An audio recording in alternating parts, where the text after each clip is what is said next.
Congress senior leader Jairam Ramesh और we Hanumant Rao ने वरंगल में इंतखाबी रैली से खिताब किया।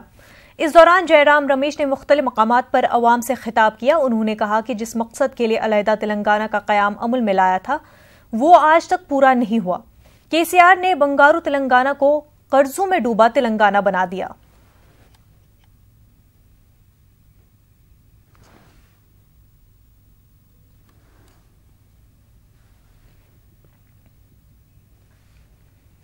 त्रिपुरा के साबिक वज़ीर आला मांग सरकार ने खम्मम में BLF उम्मीदवार की ताईद में इंतखाबी मुहिम चलाई। इस मौके पर उन्होंने कांग्रेस और TRS पर कड़ी तनकीद की और कहा कि इन दोनों पार्टी ने तेलंगाना की तरक्की के लिए कुछ नहीं किया है। TRS और BJP एक सिक्के के दो रुख है। There are weaknesses in running the administration in undivided Andhra. This Telangana state has been created.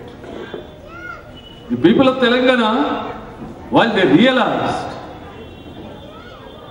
their area's problems are not being properly addressed by the Andhra government, so until and unless it is divided, new state is formed, their problem will not be solved.